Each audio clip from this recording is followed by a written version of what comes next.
My name is Gigi. November 15, of World Prophecy, Sunday. World Prophecy, I pray in Mexico because it's an attack, I pray in Jesus. Victoria Esperanza Salazar was a refugee from El Salvador, a mother of 2 teenage girls working in hotels in Mexico's resort town of Tulum.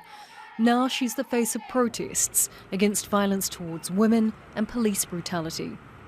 Face down and barefoot, Salazar died on a roadside in Tulum on Saturday.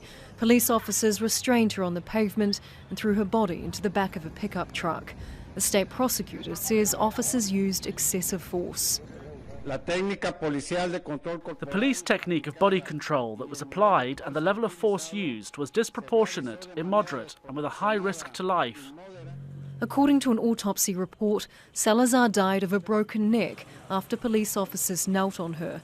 It added her injuries were compatible with so-called submission manoeuvres used by police.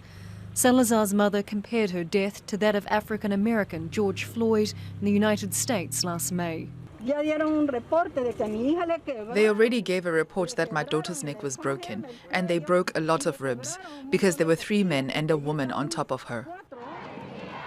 The death comes as Mexico is hosting a UN forum on gender equality. Mexico has one of the worst rates of violence against women in the world. Last year, an average of 10 women were killed there every day. The rate of femicide has doubled in the last 5 years. Many believe Salazar's death is symbolic also of a worsening treatment of migrants and refugees.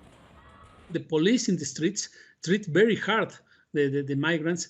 The abuse of the use of force is incredible. It's like the George Floyd assassination in Minneapolis in May of 2020. It's exactly the same case. President López Obrador says those responsible for Salazar's death will be punished. I want to say to her family members, to Salvadorian and Mexican women, to the women of the world, to all men and women, that those responsible will be punished. They are already in the process of being prosecuted and there will be no impunity. The reasons for Salazar's arrest have not been released. Those protesting over her death say they won't stop until they get answers and justice. Charlotte Ballas, Al Jazeera.